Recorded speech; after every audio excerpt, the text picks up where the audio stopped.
the FBI was already on to Teixeira's, his identity. If you look at the timeline, basically, so it's not like the New York Times found out who he was and then the FBI was like, oops. I mean, how you conduct a public news report investigation versus how you conduct a law enforcement investigation they have completely different rules. Welcome back to another episode of Insightful Inquiries. This month, we dive headfirst into the world of intelligence leaks and the profound influence of media on our understanding of geopolitics. We welcome back Alexa O'Brien, a renowned expert in intelligence leaks and their impact on society. Together, we'll explore the intricate interplay between intelligence, media, and politics, delving into the ethics of whistleblowing and the challenges confronted by the intelligence community in maintaining the public's trust. Alexa's expertise will shed light on the delicate relationship between public intellectuals, the media, and the intelligence community, raising thought-provoking questions. Get ready to uncover the power dynamics at play and learn how to navigate the murky waters of media manipulation. Our conversation with Alexa O'Brien promises to be an eye-opening experience, offering invaluable insights into the world of intelligence leaks, media reactions, and the far-reaching consequences of Jack Teixeira's actions. My bulky blender was such a pain to use, I ended up hardly ever using it at all. But the BlendJet 2 portable blender makes blending so easy and convenient, I use it just about every day. BlendJet 2 is portable, so you can blend up a smoothie at work, a protein shake at the gym, or even a margarita on the beach. It's small enough to fit in a cup holder, but powerful enough to blast through tough ingredients like ice and frozen fruit with ease. BlendJet 2 is whisper quiet, so you can make your morning smoothie without waking up the whole house. It lasts for 15 plus blends and recharges quickly via a USB-C cord. Best of all, BlendJet 2 cleans itself. Just blend water with a drop of soap and you're good to go. With over 30 plus colors and patterns to choose from, there's a BlendJet 2 to complement just about any style. I absolutely love the Lisa Frank edition. What are you waiting for? Go to blendjet.com and grab yours today. And be sure to use the promo code Analytics12 to get 12% off your order and free 2-day shipping. No other portable blender on the market comes close to the quality, power, and innovation of BlendJet 2. They guarantee you'll love it or your money back. Blend anytime, anywhere with the BlendJet 2 portable blender. Go to blendjet.com and use the code Analytics12 to get 12% off your order and free 2-day shipping. Shop today and get the best deal ever. Okay. All right. So welcome, Alexa O'Brien, back to the podcast, the first two-timer on the podcast, a fan favorite, I will say. Just all the insights that you were able to give the last time, I think it's a perfect time to get you back on here. Well, thanks for having me. Let's have some fun. Yeah, let's see where we get to. Because I mean, I know where we want to start. Well, I know where I want to start at, which is Jack Teixeira, which is the National Guard soldier that began to release classified documents on Discord and various other social media sites. And so I would consider you, Alexa, to be sort of the subject matter expert on intelligence leaks. I don't know if I don't know how you feel about that, but I do consider you a subject matter expert on that, and then on how the media reacts to these intelligence leaks. Yeah. Well, do you want me to sort of like just describe sort of the general, like, what this leak is, or? Yeah, let's start there. Let's start with, honestly, let's just start with your perspective on what happened. Okay. So, Jack Teixeira, he has a Brazilian name, by the way. Sorry about that. No, that's fine. He was a low level, intelligence. I mean, he was an administrator, of the networks for the 102nd Intelligence Wing at Otis Air Force National Guard Base. And, while the predominant focus of the media since his arrest has been on his releases or his leaks, to a small group of around, I think, like between 20 and 50 people. He actually, there is some evidence that, and the government alleges in its complaint that he actually had been leaking to a larger Discord channel before that. And the leaks are very broad. They come from the Distributed Combat Ground System, which is actually the same system that Chelsea Manning retrieved her information from, that she released to WikiLeaks. But what's interesting to me about this case, I mean, one of the big questions that I have, just as an investigative question, the question doesn't have an assumption in it, is why did he join the Guard? As opposed to like, our branches of the armed services. He was active duty, but the Guard is interesting because it has a domestic role. Now, so that's one of the questions that I haven't seen sort of like elucidated in the press. And we don't know. I mean, we don't even have an indictment yet. We have a complaint, which was grounds for his arrest. But we're going to get at some point an indictment from a grand jury.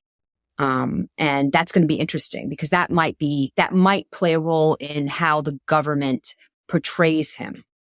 Maybe not in the indictment, but in the case at trial. I mean, ultimately, though, we have to remember that, the government's filings in court relate to the Espionage Act. So it's very straightforward. Right. Find a security clearance, a security agreement to get a security clearances. The law is fairly well established up to the Supreme Court that if you're a government employee and you leak or disclose in an unauthorized fashion or retain or whatever national defense information, which this clearly all was, because it all relates, a lot of it related to, military operations. Although, we could obviously drill into that, and they prove that he is in fact this person who did that. I mean, he's going to prison. It's as simple as that. Right. At least going to be convicted. Yeah. So. Yeah, I think that goes without. I mean, there's no question in that. He released when the hyperbole is highly classified information. Anything that is secret and above is probably considered outside of the intelligence community, highly classified. When I talk about it as part of the intelligence community. When I say highly classified, that's like you've got caveats and things like that. But anything secret and above affects national security. So all those documents, this person is going to go to jail because they released it. Yeah. Sorry. No, I mean, if he's found guilty in a court of law. Right. And I mean, the question becomes is like, obviously, does the government have what it needs to establish the 3 or 4 elements? His signing the security clearance is already the Espionage Act clause. So he's got, the fact that he signed that, he knows that it could cause damage. Not that it did cause damage, but that it could cause damage, which is like actually the language of the statute. And I mean, I think that their case that one can make just from what's in the public realm, even the mitigation efforts, in the type of intelligence that was leaked, I think it's pretty fair to say. Now, when people come back in the media and they talk about, well, Biden said this, or, the head of, UK intelligence said this, those are all, arguable as to whether or not they have the import of what would be considered official statement. What is really going to be used to judge damage or potential damage is how we should describe it. Are going to be the classification reviews of the material that the government uses to charge him. So they're not going to come in with 5,000 documents. They're going to come in with a selection of documents to make their case. And, because they don't have to come in with 5,000 documents.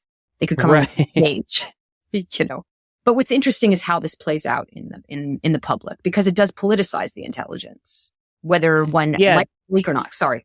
No, and that's exactly why I wanted to have you on, because there are a lot of people who look at this and say that the media has reacted different to this than they reacted to a Snowden or a Chelsea Manning, and I know that we talked together offline about these kind of things, and I brought that up because I don't know. I know how the media reacted to Snowden. It was a core group of individuals that they didn't find Snowden, but they were the ones reporting on Snowden. And so they tried to hold back. They didn't want to release his name publicly. They weren't trying to get him arrested. But there's a lot of people on social media, Twitter, Instagram, all that, who looked at this one and saw that the media was actively involved with the U.S. government in trying to identify who this person was and have this person arrested. Because for what they say, that's not what I'm saying, but this is what they say, he was releasing documents that was against, they would say, what the deep state wants to be released. So he was releasing documents to try to stop the war in Ukraine. And there are certain people that think, well, the U.S. government wants the war in Ukraine to continue this, military industrial complex. Yeah. I mean, people talk about stuff like that. I think that you accurately sort of describe like how the public discourse around intelligence and also, geopolitics and politics plays out in the American press. I would tend to disagree a bit with the characterization of that the press didn't want to find out who Snowden was or wanted to protect him, because there was a big conflict within the media at the time. Reporters are kind of like, they're not, they want the scoop, right? Mm-hmm. So they could have found out who Snowden was. They absolutely would have, disclosed his identity. The FBI was already on to Teixeira's, his identity. If you look at the timeline, basically. So it's not like the New York Times found out who he was and then the FBI was like, oops. I mean, how you conduct a public news report investigation versus how you conduct a law enforcement investigation they have completely different rules. Number one, you don't want, secrecy is like paramount, especially in a counterintelligence related espionage case, because, the minute they had any suspicion that he was possibly that person, I mean, he was immediately being surveilled because, with espionage cases especially, you want to get as much incriminating evidence that you can bring into court so that you don't have to open up more secrets in a trial. Meaning to say, like, you want to establish as much of the case as possible before you even get near a courtroom or arrest or anything like that, because or the defendant themselves knows about it. Although I'm not going to pretend that the FBI or the U.S. government specifically, like, the Pentagon were on this. I mean, the public reporting seems to indicate that they had no clue that this was going on until it was reported on Telegram. Right. But back to my, I just don't think, I think reporters, if they wanted to, they would have said, they wanted to know who Chelsea Manning was. They wanted to know who Snowden was. So I would kind of disagree with that characterization, because I don't think that the reporters have changed since Snowden. Yeah, I 100% agree. This is also why I wanted to have you come back on, because I do think that that discourse within social media kind of it allows for these conspiracy theories to run, because even people like myself don't understand the dichotomy between journalism and the intelligence community, and how the two don't really work together, but they kind of do. There are people within the intelligence community who talk to people within the media to release certain things, so that kind of stuff can come out and get into the worldview to promote certain narratives that they want to promote. But also, the media sees certain things that the government's doing, and they want to highlight it, and they want to broadcast that to everyone within the United States or whatever country they're in. So I think you bring up a very good point about how within the media, it's like, we want the scoop, right? That's how the media works. And you can always correct me when I'm wrong, but it's all about dollars. And so we need clicks, or we need people watching, and we want the scoop. We've got to have the headline. So I do agree with you with that.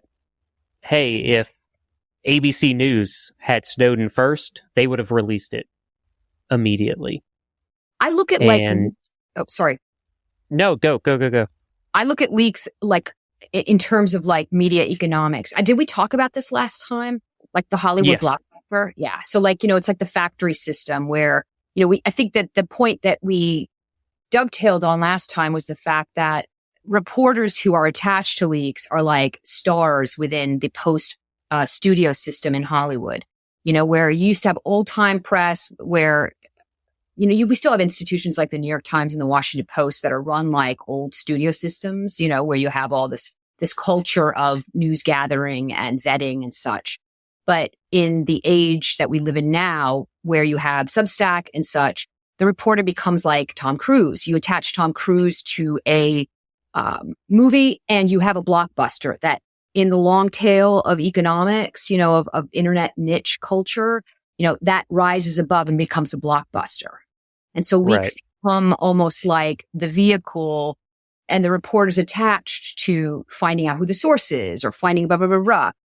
And it also ties into a kind of aspect of internet life that an internet culture, which comes from, well, not only the breadth of information that the internet provides people, good, bad, and, indifferent information, it's lack of attribution. So there's this kind of sensibility of like cunning becomes the rules of civil society change. The more civil society goes online, it becomes almost more and more like a little bit like, a wilderness of mirrors. And that's a cultural artifact that comes along with the internet because of that lack of attribution and that heavy social capital that you would have at the Elks Club or the church or the bowling alley. You have a transient population, blah, blah, blah, blah, blah, blah. But, these leaks themselves, become vehicles for, it's the sort of like the economics of it. And then you can distribute it across multiple platforms. And the more controversy, of course, it has, the more kind of, clickbait you get. And so a lot of the discussion is, and the conspiracy, I mean, I don't know this. I haven't studied this as a scholar, but there, anecdotally speaking, there is some kind of aspect of the internet that can have a relationship with, formerly with TV, but also with kind of news in the sense of like you jump from link to leak. So this sort of conspiratorial aspect of not only official secrecy, like the kind that you have with classified documents, but also de facto secrecy that comes from the fact that in a glut of information, it's the gaps or the things we don't know that become secret. I mean, it's security by obscurity kind of thing. Yeah, and that's where I see like conspiracy theories thrive, is the gaps. Yeah. And so this one has started a ton of conspiracy theories. I think one of the ones is that it's part of some deep state narrative, that the media is trying to suppress information from the war in Ukraine. And so any intelligence leaks that's coming out of the war in Ukraine, they're trying to suppress. So that's, I say it again, that's why I wanted you to come on here and talk towards how the media views this certain leak, because, and so I can tell you exactly where I was sitting in my office on Twitter when, certain members of Bellingcat, the intelligence organization out in Europe, was releasing information about the FBI is about to go. They are about to, they know where the person is and they're about to get him. It's about 2 hours away. I was watching that happen on Twitter as people were communicating about it. And so when it happened and they put him in cuffs and they started walking him out, that's when Bellingcat started to get attacked as some sort of deep state CIA. I don't know how to say. What is it like? Bootlicker is the bootlicker. Yeah. Yeah. And Bellingcat is a organization that I respect very much. I read a lot of their stuff and I appreciate the work that they do as open source intelligence analysts. I mean, they're far and above what I can do because I'm just one person. So I have a lot of respect for those guys. So I started to see these comments about Bellingcat being a part of some CIA operative that was trying to promote. I don't even know how to explain it right now. Trying to promote more funds to Ukraine, I guess, or whatever. Yeah, right. The folks who are making those kinds of claims too. I mean, I think a couple things that yes. What do I think about that? I mean, I think nothing new is under the sun. It's funny because a lot of times when we talk about these issues, like I just referenced the internet and I talked about the change in culture, but nothing is new. I mean, there's a great book by a guy named, his last name is Usden. It's called Bureau of Spies.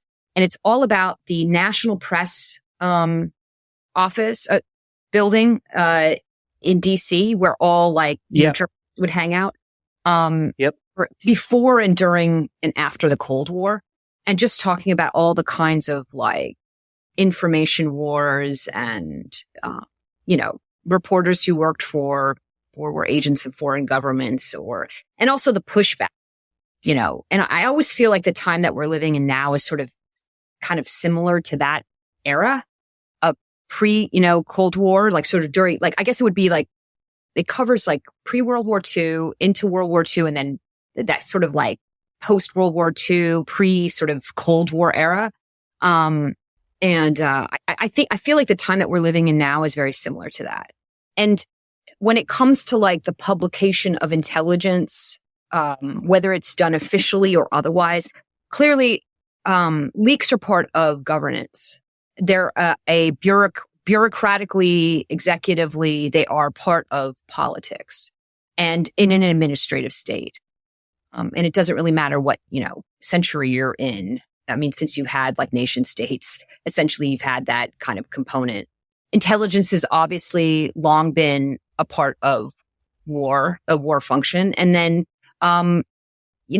rumors and conspiracies have been around for a long time too, whether you're talking about, religious wars during the Reformation and stuff like that. I mean, this is all kind of old stuff. It's obviously how it's impacting us relative to our 70 years of peace during the Cold War. If we lived in the United States and other Western countries, it might be a little bit shocking.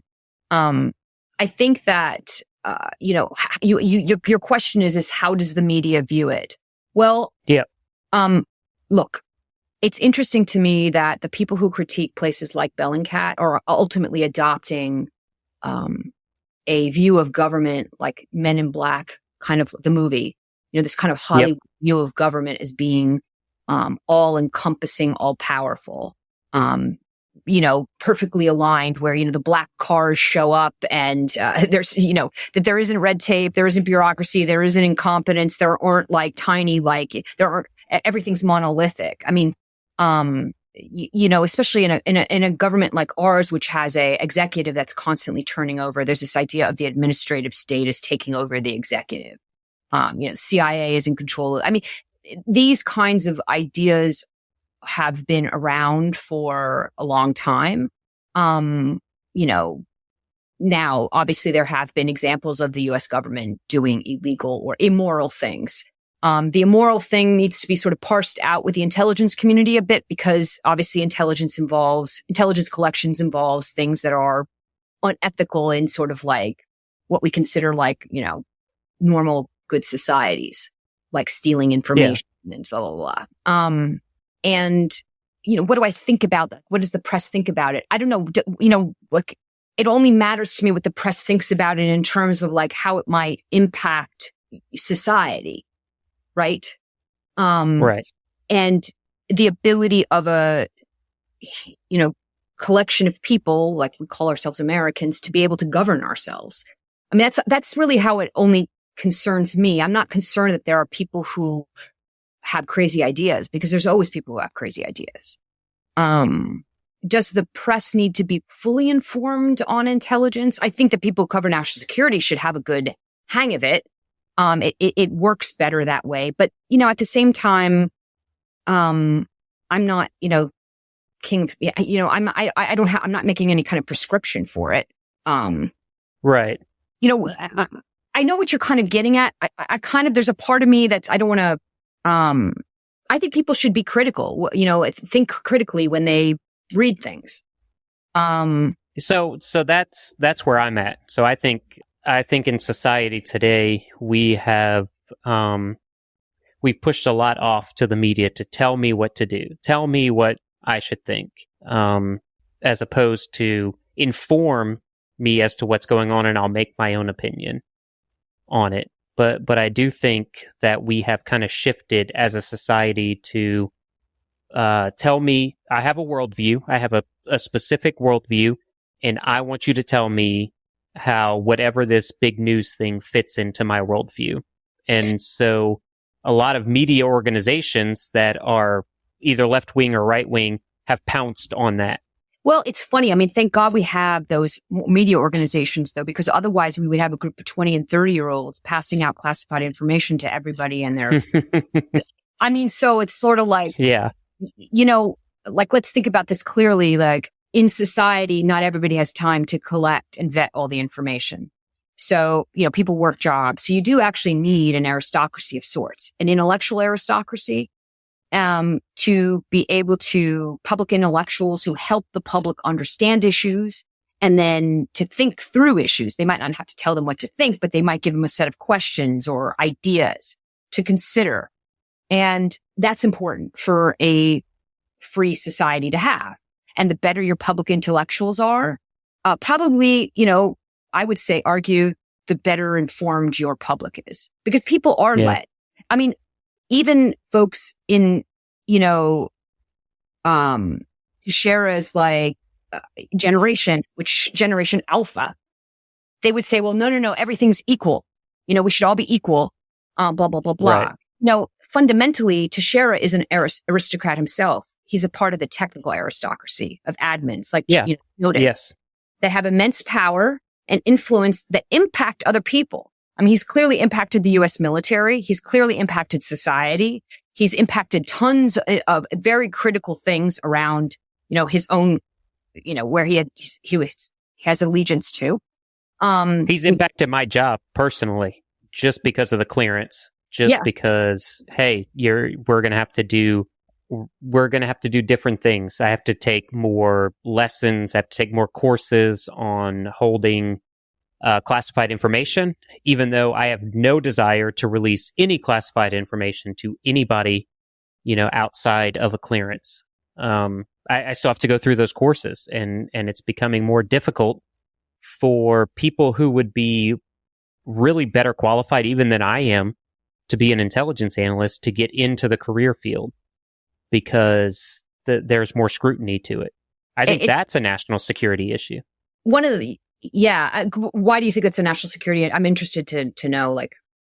Well, because there are very bright individuals who they may not hold allegiance to anything or anybody, but they would never release classified information that may not be able to get a clearance because they've smoked marijuana, or they have had, a DUI or whatever. They've had some incident in their life that precludes them from having a clearance. And there's more strictness now to it. So, hey, you're not going to get that. Even though you're a very bright individual, you could do a lot for this country. We can't allow you to that because we're not comfortable with you holding the clearance. I think it also begs the question of what's the criteria upon which investigators, I'm thinking specifically, I mean, it's obviously a bureaucratic process.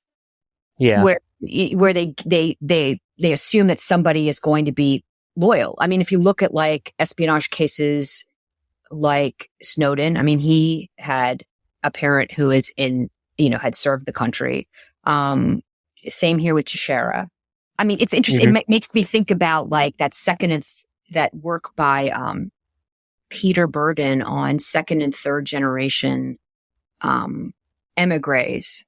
Their parents, twice removed, are most be homegrown terrorists. I'm not trying to make that. I want to make this clear. I'm not equating espionage with terrorism here. I'm just making an observation about, who the ultimate question is: who is more likely to leak? Right. Is it somebody who has parents who are in the military or in the intelligence community, Or is it somebody who has politics or a social life that is unconventional to maybe people who have typically joined the military since we got rid of the draft, in our professional lives? Yeah, that's very interesting. And so this guy would say he released it because he was anti-war, anti-violence. And who, this guy? Yeah, Jack. He said he was anti-war. He wanted peace. Who said that he was anti-war? He said that. He did. That's in his Discords back. Okay. So in the conversations on Discord. He also reportedly said that he wanted to, if he was ISIS, he would kill everybody, and that he wanted an assassination van. So I can't imagine that person being anti-war. It's exactly. So we have this guy that says he's anti-war, anti-violence, that would commit violence towards someone. So, so what do we look at? What do we believe? Who should we be listening to in this discourse? Right. It's interesting too, because there was a discussion about like whether he's a whistleblower or not, or is this really a leak? Yes. And, one of the points that I think is important to sort of drive home is that for his generation, they're not necessarily reading the Wall Street Journal or the New York Times. They're on Discord. They're looking for information on TikTok about what's going on in the world. And so to them, this release of, one could also make an argument. I'm sure there's a counter narrative for it, but that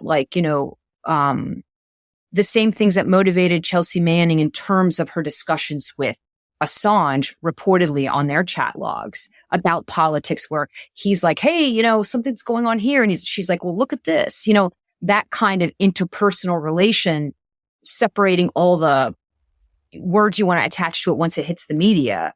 The motivations might be very similar. As in like, a longing for affinity or fellowship, with somebody. If you're feeling like isolated, as Teixeira was reportedly feeling in this group with his 20 other friends during the pandemic.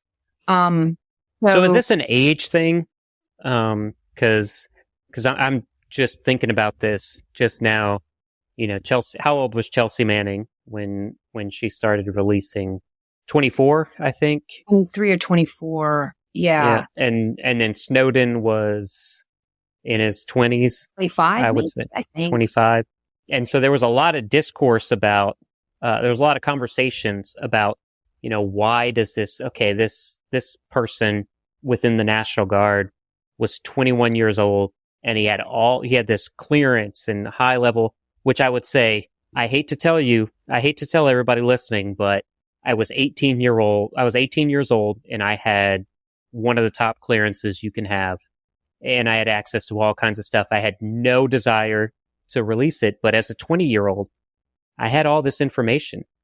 I think that question is almost like, it's a good one, because it's sort of like, we need to ask, why are we asking about that age? Well, first of all, who joins the military?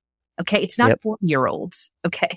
Do you know what I mean? Like who are in current active, scenarios, like who are the people that are predominantly, in terms of scale, going to have access to this information?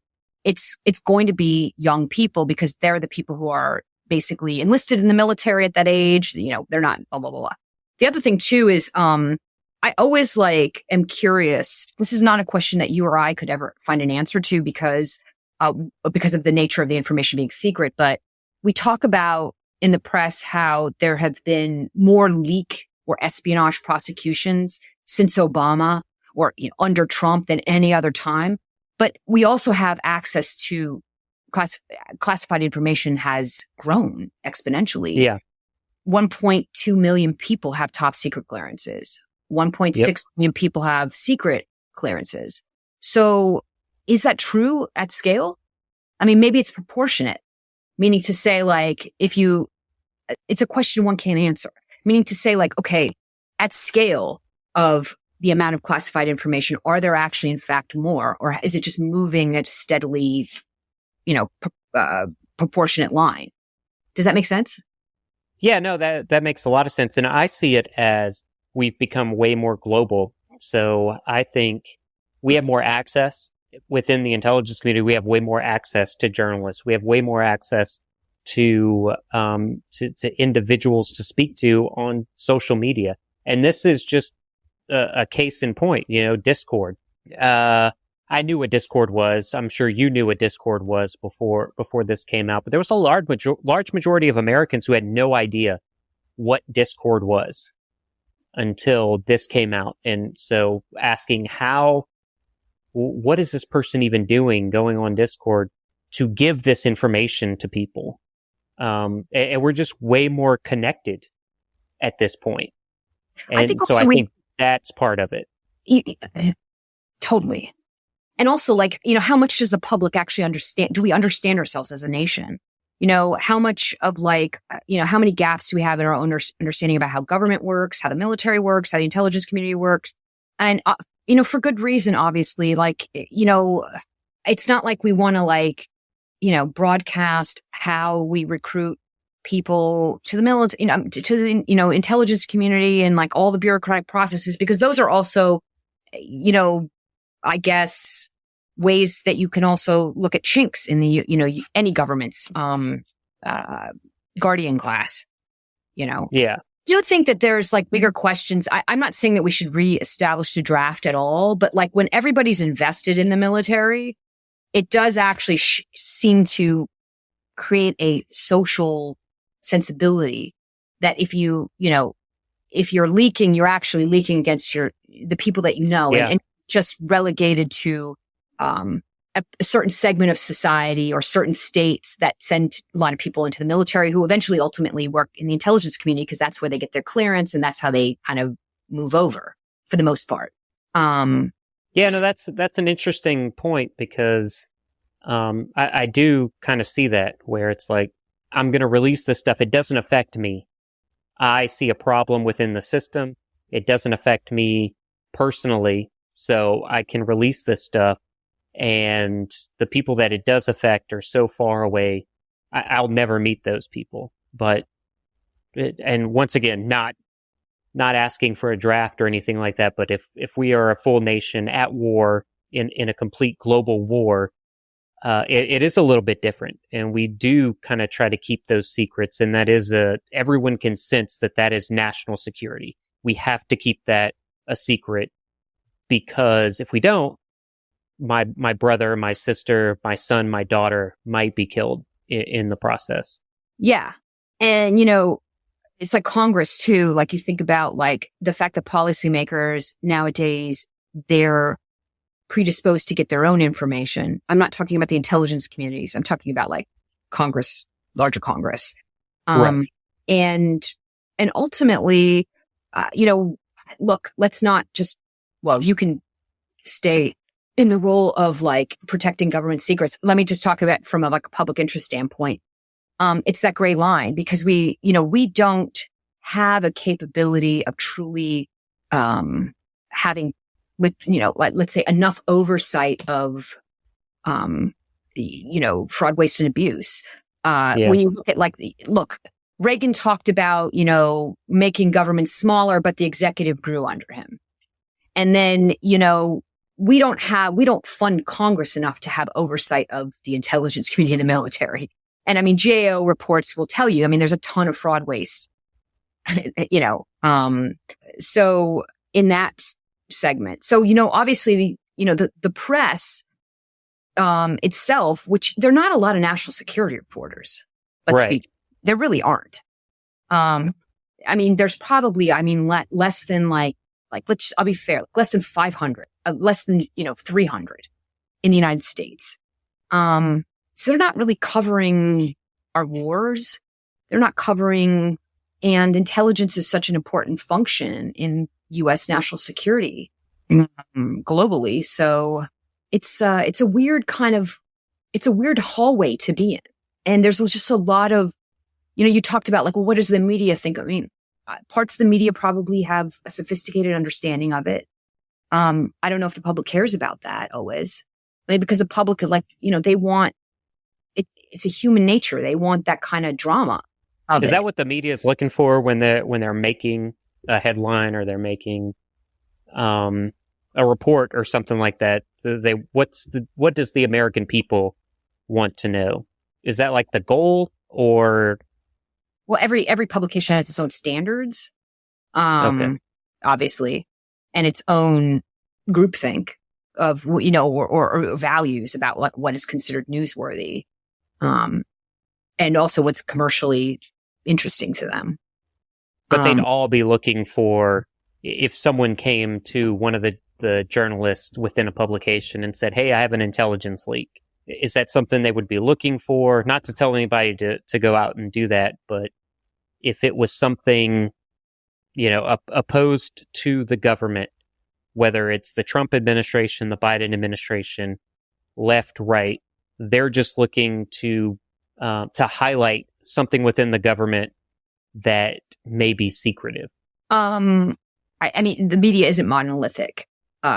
So different media organizations would do different things. And I don't think sourcing is also like, there are different levels of sources. I mean, there's a lot of stuff that's in the open source, or that you can deduce. I mean, there's a lot of different things that would make it into a report. I mean, the reason why the media began covering this is because, well, it was all over, social media channels. I mean, that's why they're covering this.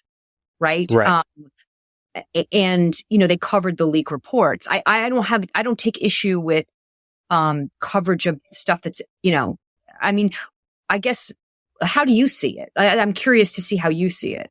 So the way I looked at it was, with this intelligence leak, I stayed firm in everything that I saw. I think any intelligence leak is a national security concern, not because of what was leaked out, because I will say within this particular intelligence leak, everything that was posted about within the intelligence leak, I already knew outside of the purview of classified documents.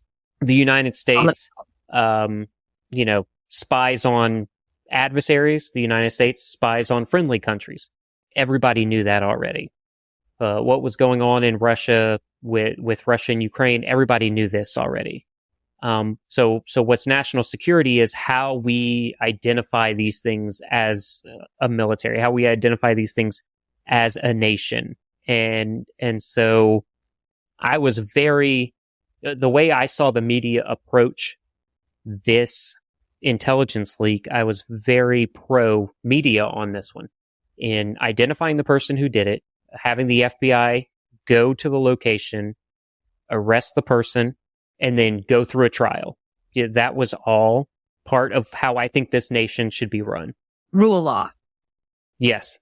And if this person is found to be innocent of their actions because they did not get it, I don't think that that's what's going to happen. But if that was true, if a jury of their peers says, this is not, this is not illegal, it's not a national security issue, any of that stuff, then by all means, they can go back to their lives. But that due process needs to happen. Didn't John Adams represent somebody from the Boston Massacre? That's how, yes. I like to take that approach. I mean, that's actually how I take that approach. I mean, I think that's a very American thing, especially when feelings are really heightened and people are really angry. It's really important.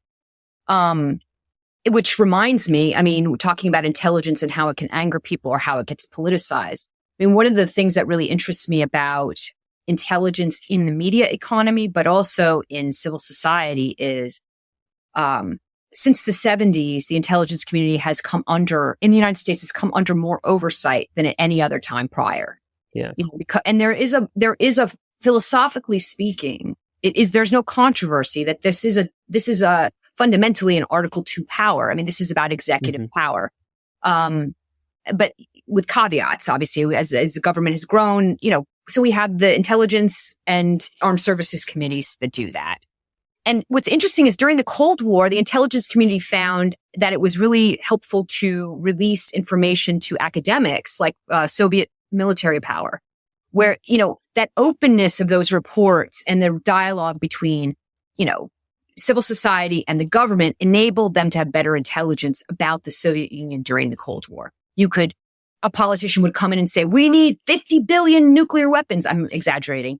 And Right. you could have somebody go, Soviet power is not that, blah, blah, blah, blah. And the question has always been, is should you release this information to Congress, though? Because it politicizes it, it becomes a football. And that scenario has only exacerbated or maybe been made worse or grown into the public sphere, where you have the capabilities for propaganda and information wars, both domestically as well as internationally. Obviously, the public needs information to be able to govern itself. And too much secrecy is not healthy for the administrative state either, because it breeds conspiracy, it breeds paranoia, blah, blah, blah, blah. And even Rumsfeld argued about, overclassification being detrimental to policy, because the less information that you had access to, the higher the risk. You would say, oh my God, the risk is enormous. And there's a whole push after 9/11 with connecting the dots and such. But fundamentally, we have to think about, what do we need as a society to function? Not only in terms of information, but in terms of critical thinking, and because information isn't knowledge, and that's really Right. that we miss in our technical age. Yeah, and that's where intelligence is. So all intelligence is information. It doesn't even have to be classified. It can just be regular information, and then it's piecing everything together. But so where the media comes into this is what's the government hiding? What is going on here? And so I bring it back to and this is all on social media. I can't tell you what's going on within boardrooms at different publications, but within social media, people like Michael Malice and Matt Taibbi, they kind of see this deep state of, the media is really focusing in on this person, and they're trying to arrest this person because they're going against this, he is going against their narrative of, I would say, even to the point of, I don't know if some of these individuals, some of these independent journalists believe that a war is actually going on in Ukraine.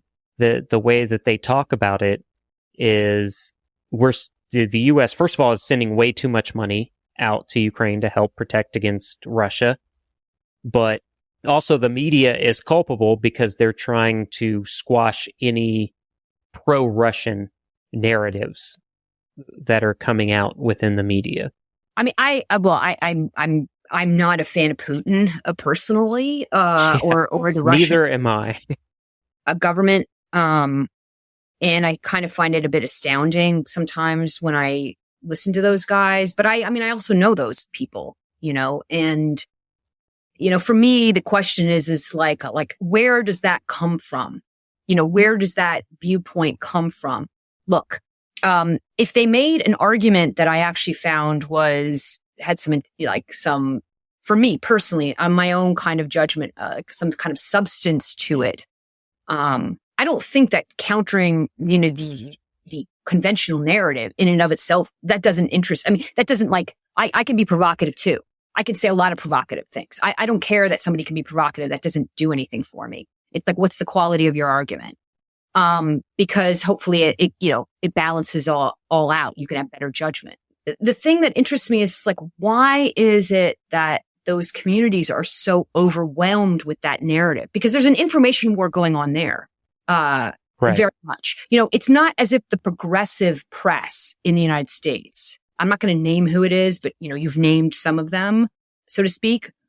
It doesn't have its own hierarchy of who sets the agenda. Who sets the agenda? Right. Which philanthropists and socialites set the agenda for that? And where are they? What's their thinking, and where's that coming from? But I do think there is this concept within, I don't know how to describe this, just like within the average American, that there is this elite.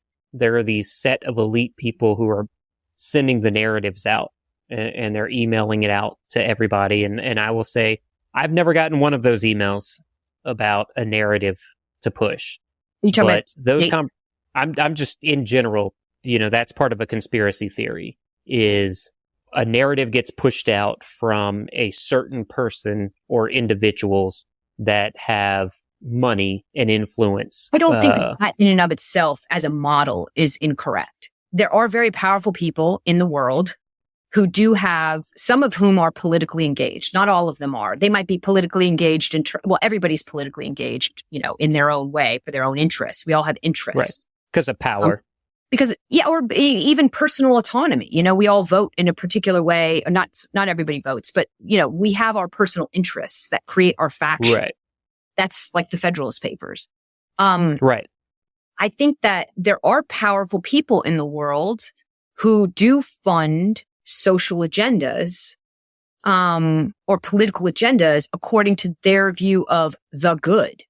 And, the question becomes unfortunately, it descends into nihilism. It doesn't have to, but it does, for a lot of people, because they're like, oh my God, we're in a post-truth world. That means that I can't make any judgments, or whatever. I can't use my brain anymore. It doesn't matter because nothing matters. That kind of thinking, which is prevalent today. But back to my point about, there absolutely are powerful people behind, the Greenwalds and the Taibbis and tons of, and the progressive agenda in the United States, just as there are just as there are with the conservative agenda.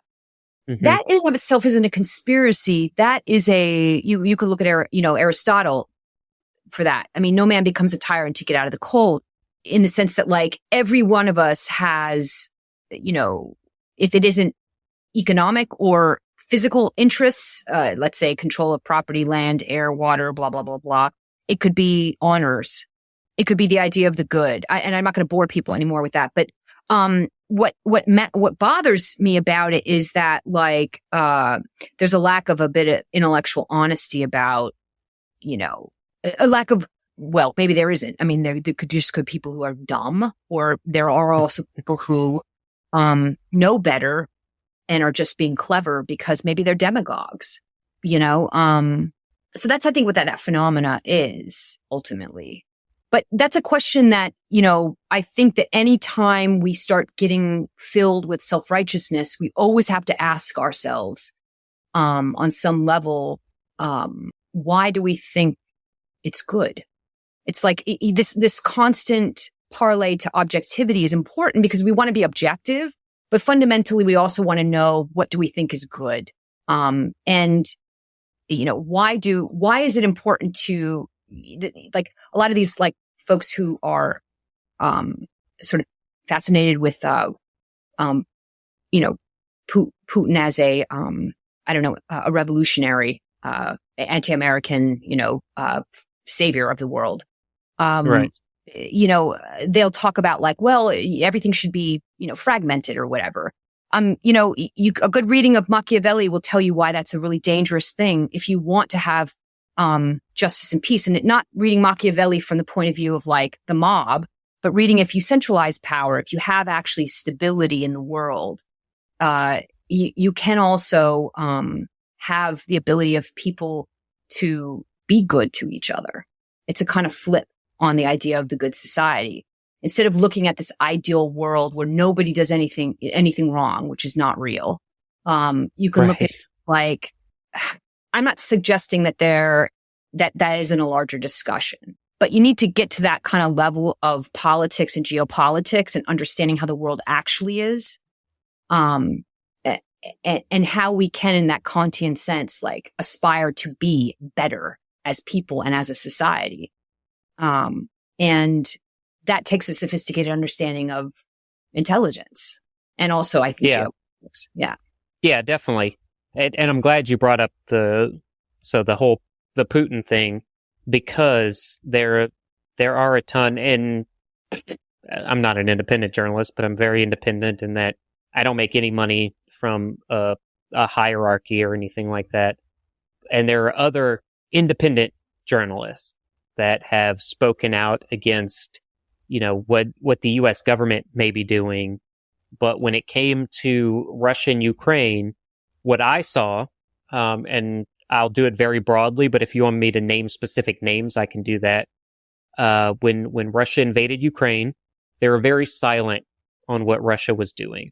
And then as soon as it started to come out that Ukraine was hitting back on Russia recently, within sites in Moscow, within sites in Russia, they were very outspoken about why is Ukraine doing that? Is this something that, is this a nefarious thing where they are embedded within Russian media? Or is this just they're not seeing a clear picture?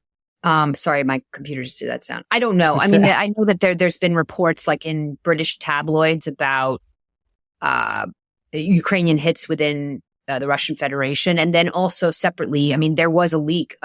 Teixeira did actually leak about the Ukrainian president's plans to actually hit inside, which didn't, based on the reporting, didn't appear to be disinfo in that sense. You're asking, how do I feel about that? Yeah, do you see this as some sort of I don't even know. Is the money flowing from Russia to these people, or are they just so far against what the narrative of the Biden administration is that we have to be so far against that we have to come up with our own narrative? It's not like, well, I first of all, I don't know, and I wouldn't, surmise that Russian money is changing, whatever. I don't have like that kind of like, I haven't done any work, looking into that question. Which is, it's a good question to ask, obviously, but I don't even think that one needs to go to that point. I mean, look at like history, and just talking about it as a social phenomenon. Obviously, there are tons of ways to affect influence. I mean, look at the peace movement in the United States during the Cold War. I mean, that was basically fairly well infiltrated by, the Soviets. It depends on what the nation's objectives are, a nation state's objectives are. And there is no doubt, I mean, from personal experience, having done what I've done in my life as a journalist, as a blogger, blah, blah, blah, blah, there absolutely is, I've been offered a lot of stuff. I was offered a job at Sputnik. I don't know if you know that. I was offered a blog at Telsur, right after the Manning trial. So it could also just be like, I mean, the Sputnik thing was very interesting, but it was more interesting than just being offered the job, so to speak, but obviously it's about, you want to make a name for yourself. You're young, right, whatever. And, we'd have to take each particular kind of person and think about it like holistically. Which I think that's the way to go, right? You have to take each individual, and research it, because there are some people, there are some people that I respect a lot within journalism, like yourself, who have said things that I may disagree with. And so I do a deep dive into what that person is saying. And a lot of the times when I disagree with that person on an emotional level, on a worldview level, I find that they are more geared towards the truth than what I initially thought.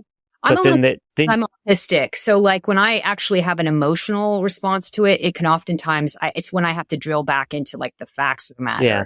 So I'll have that's definitely what I talk about, is like the emotional reaction initially, I feel like for me is my worst reaction. So, but I give myself that grace, have the emotional reaction, and then do the deep dive. Yeah. Look, fundamentally, civil society needs public intellectuals who are capable of talking about these issues.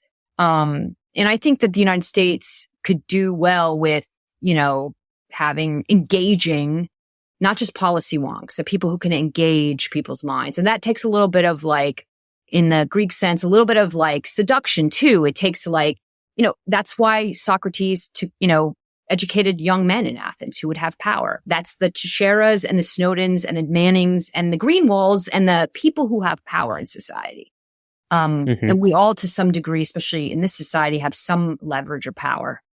And, you know, now I'm going to come down from the mountaintop and say that these are very, very complicated issues. And there's a lot of shades of gray. You know, just because I don't like somebody who is a liar or who has got values that I don't have doesn't mean that it's illegal that they're doing something. So, you know, in our system and rule of law, one of the big kind of great conflicts is the conflict between what is, you know, we think is good and what somebody's under moral rights theory, they have the right to do. These are, you know, all these things need to be parsed out, but they're all very good questions. And I think that sometimes, like, you know, broken record, but when you learn how to think about these things in that way, sometimes you can hopefully have good judgment, against a mastery of yourself, hopefully. I mean, that's the hope. So do you see within society today that the intelligence community within the United States has they have a trust issue with the American people? I think so. I think that's been happening since the Gulf War. You know, I think that, you know, I guess American trust in the intelligence community, you know, declined after the pre-war debacle. But that in itself, like we talked about before, that needs to be parsed out because there's a lot of misinformation about that period too. So I think that, I think there is a trust issue, but because I feel the same. So I feel the same way as someone coming out of the intelligence community, the public intelligence community within the government. There's a trust issue. That's how I see it. This is a good question. Let's think about our question. Is our question actually parsed correctly? All right. Number one, the intelligence community and the military aren't bigger than they were during World War II. I mean, actually, they're small. They're fairly specialized. We have a professional army or military. You know, we have a pretty, you know, we have a growing intelligence community because it cuts through, the private sector. You know, there's a lot going on there. Intelligence is also the mandate for intelligence is global, you know, in a way that it wasn't, since with air power and with all the changes in technology, with the way that the U.S. conducts things after the Cold War, obviously terrorism, blah, blah, blah, blah. Okay. So that's the nature of that. Now some people would argue and say that, what are you talking about? Like, the trust in the intelligence community is what got us into this situation, you know? Yep. Whether or not that's actually an accurate criticism. Okay. They're talking about the Gulf War, you know what I mean? Like, and they're talking about, you know, the invasion of Iraq and the pre-war debacle. And obviously, you're talking about weapons of mass destruction. You know, we had a very close relationship between the Bush Senior and Bush Jr. White Houses and the CIA. Right. Now, the U.S. intelligence community hasn't necessarily done strategic intelligence very well. The question is like, what's the right level of trust? And what does that trust look like? And why is it good? You know, is more trust in the intelligence community mean that we can do our job better in terms of like the national security prong, or worse? You know, what makes up a good job? So all those things are important to ask and to really parse out, because otherwise we'll come up with a really oversimplified judgment that sounds good and we can all pat ourselves on the back, but ultimately creates like havoc. So where does the media stand with that in your personal experience, as far as, you know, this is the intelligence community, this is what they're saying, this is what we usually know happens within the intelligence community, they only tell us certain facts, we have to gain our own, but where is the national security issue a focus within the media? In terms of, can you just like tell me what you mean? Yeah, just in what is released to the public. Are there things that within the media they have a scoop that says, oh my goodness, I didn't know that the government was doing this. It was a national security issue, but I'm going to put it on the front page of the New York Times because it is such a major scoop. Are those conversations happening? Well, what happens if it's already on the social media? Yeah, well, there you got me. Yeah, it's probably already on Twitter, right? I mean, that's what's going on here. it's like it's already on, Telegram has reported it, no, Telegram is a social media site, but like the Russian press has already reported it, or Russian social media sites. And Telegram I would consider a social media site. You'd be dumb. Right. Yeah. So there's all kinds of areas where the media can get the scoop. And it goes, are those conversations of, well, if I don't report it, someone else will. I know it's a national security issue, but the Washington Post is going to have it. So I need to release it first. Or I've seen it on Twitter already, so I need to report it anyway. I'm trying to think if I've ever had a conversation like that. I personally have never had a conversation like that. I know I had recently with this leak, I had conversations with people where I said, I'm going to, on my own Instagram account, I'm going to report on it, but I'm not releasing the information because even though the information is out there, what we have been told is whether the information is out there or not, it's still classified. So do not report on it.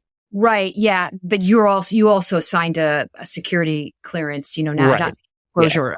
Yeah. An NDA sort of thing. And that actually potentially could legally, and set aside the moral, could legally also harm you because, during the Manning trial, I mean, they did convict her actually of, willful, essentially with the meaning, it was a charge under UCMJ that had never been used before because she was in the Army at the time. Right.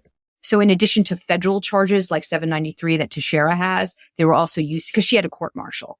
And it was for, basically, she was charged with publication, meaning to say that that the fact that and that's what the case against Assange is, which will be interesting with the way that they talk willful dissemination, because obviously he's the publisher. So who's the proximate publisher? Is it Teixeira or is it you on Instagram, hypothetically speaking, disseminating it further?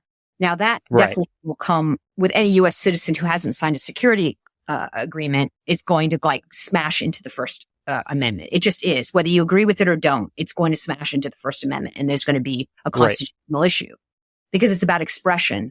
And this also happened to a reporter named Barrett Brown, who, he was sent to prison for publishing a link to material from a chat. Not leaked material, stolen material from this hack. So are you asking if members of the press should absolutely not worry about that? That's not the job of the press. Look, people are arguing whether Discord should have taken it off and censorship and all that kind of shit. But fundamentally, if you are a citizen of a particular country, you have to follow that country's laws. You have to follow your moral compass. If something is potentially harmful to someone, or you try to mitigate it. Obviously, people are like, well, everything's, forever on the internet. It's true, but you can also mitigate things, even if it gives you an extra day. Who knows? Maybe it gave investigators 3 extra days or whatever. There are a lot of things that are tied to these actions. They're not just nonsensical. But that also begs the question of, are the social media companies responsible when these kind of leaks happen? Right. And that's also an issue that's going to be a problem for them because it comes back to, whether or not they should be liable for everything posted by their users and, whether or not they'll get immunity. Yeah. And every country's different with that, right? Europe has some different laws on it. The US has different laws on it. I know Twitter right now is arguing against Europe to be taken off of Europe because they don't want to be considered that anything that's posted on Twitter is Elon Musk's problem.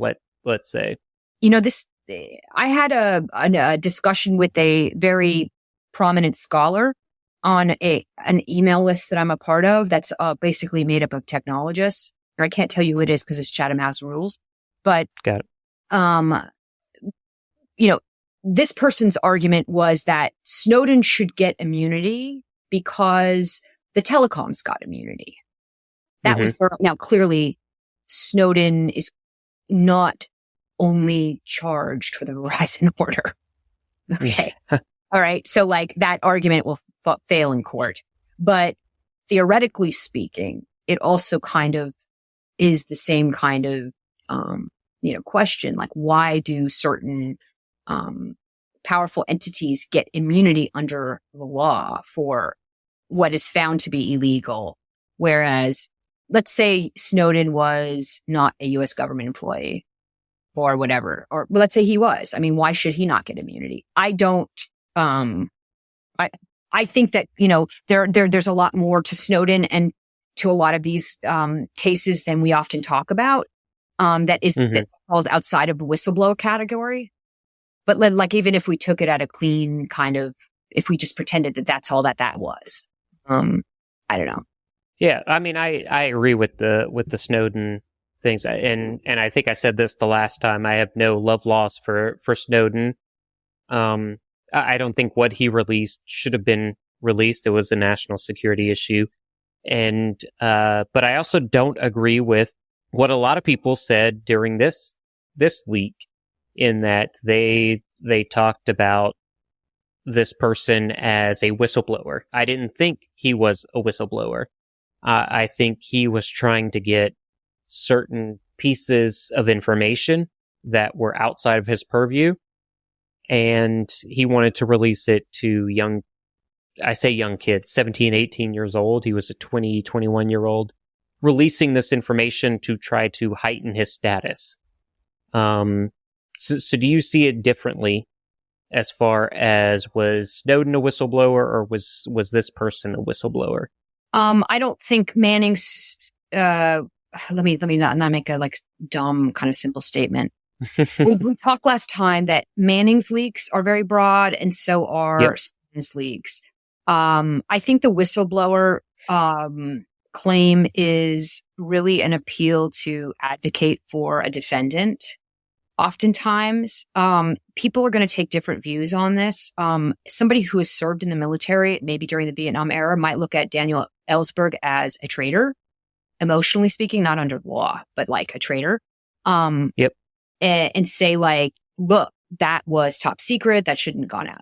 Now, obviously, other people who have served in the military might disagree with that, who are anti-war. A lot of this has to do with whistleblowing as a moral act is about different values that one has to account for. The whistleblower has to account for a violation of an oath to secrecy.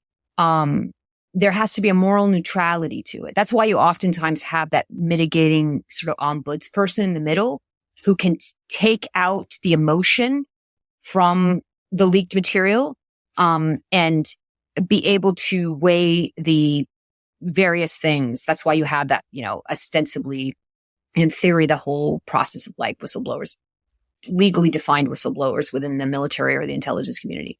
Right. Those processes are problematic. I mean, even when it comes to sexual abuse, we know, within the military and stuff like that. So they cannot pawn off that oath to secrecy, though, to the newspaper person or to whomever, to their Discord group.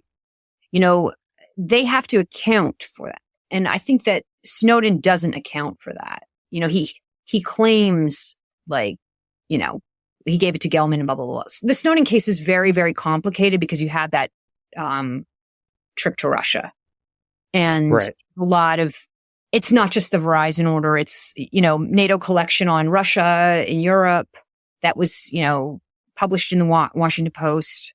The leak was very broad. He was an admin, so he had that. And there's all the counterintelligence components to that, which we don't all know. And Snowden's story does not add up. It just doesn't. With Manning, I mean, one could argue that, and has been argued, the Iraq body count, the discrepancy between official casualties from the war and the ones that are counted up from the SIGACs and the significant activity reports from Iraq, which were termed in the press the Iraq war logs. I think that the best way to describe Manning with the broad leak is someone who advocated politically. It was a self-help. That's what they would describe it under UCMJ. I look at Manning like a conscientious objector, maybe one that was manipulated, but as a conscientious objector, Right. In her own way, with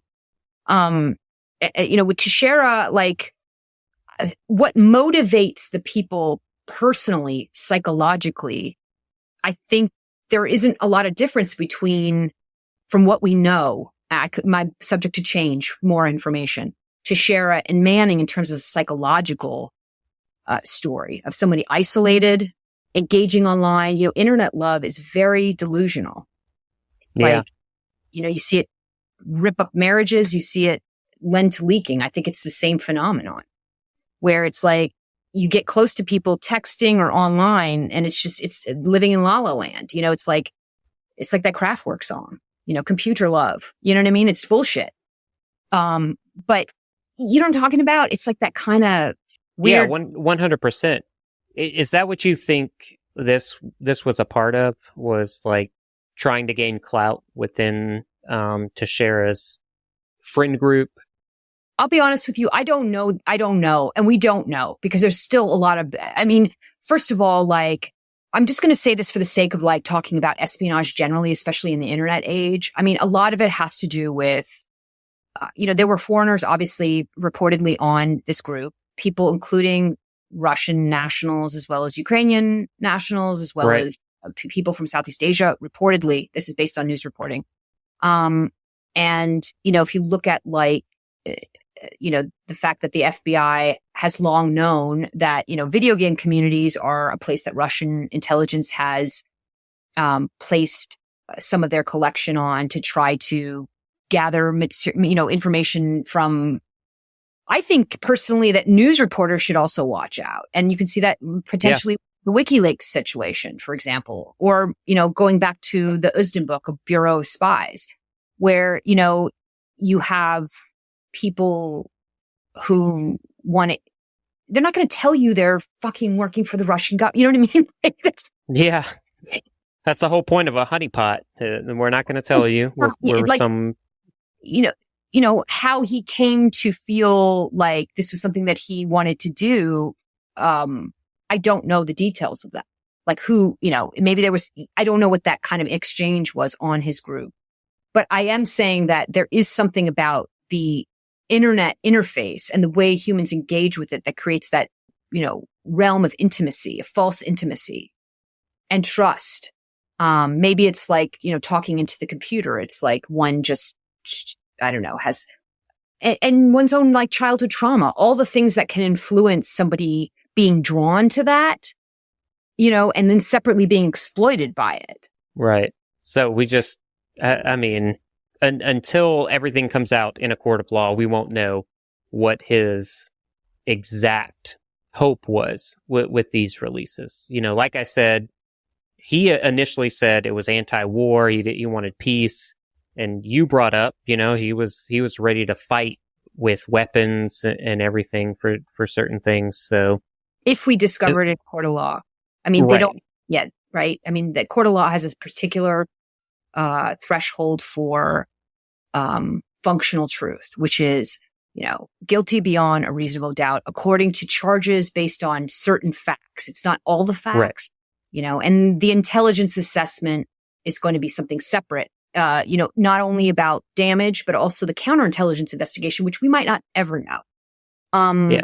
I can tell you there is damage to the intelligence community just in how they have to process this entire situation. So that's an issue. Does that become a national security issue? There was nothing that I saw reported that showed how particular things were discovered. As far as how the intelligence community interacts with other agencies in order to obtain intelligence. So there wasn't any of that, but it became a national security issue because certain things were brought into light that started, I would say, some conspiracy theories. And it started pushing people who may have been on one level to be more conspiratorial. And then see, well, this person is maybe this person is a whistleblower. Maybe the government has, they have carte blanche on everything and they don't tell us anything that's true. And it changed some people's minds. Yeah. I mean, that's fundamentally a really important kind of question about, just and stable governance within like the Guardian class of people. I'm using the Guardian class. It's not from it's not Soviet speak. It's actually from Plato's Republic. I'm just talking about the Guardians. Yeah. The people who protect the political community. Look, we're changing right now as a society. And that is, I think it's, a lot of this is there's a lot of like responses right now. There's like the reactionary response. There's the laissez-faire, response. What's really important right now, I think, is just for us to continue to try to articulate what the landscape really looks like for each other as citizens, but also for, policymakers. I mean, everybody's like in a bubble. They're in their little own bubble. And yep. I think probably at scale and it's also like the velocity of information. We don't have much time to react as a society. But I think that the more that we talk about it, like even casual conversations like we're having, where we start to spell things out, it does actually have an impact. I even know post Manning, post WikiLeaks, doing the work that I did in school, but also talking about it with colleagues. Once we kind of lay out, it's not about right, wrong, or telling people good, bad. You're just spelling out the various kinds of aspects of these kinds of different issues beyond just traitor, shoot him in the head, to like savior of the planet, give him, free citizenship to Russia, know. And I do think that does get lost. I really appreciate you bringing that up, and we'll wrap it up right now. But this is why I bring you on, because I respect you a lot within the media, because I'm not within the media, and I talk a lot against the media. So I try to reach out to you on social media just to get a clear head on this. So I really appreciate you bringing a level head to this. Thanks a lot. I really appreciate you having me. Thank you, Alexa. This is not going to be the last time you'll be on this podcast. I really appreciate it.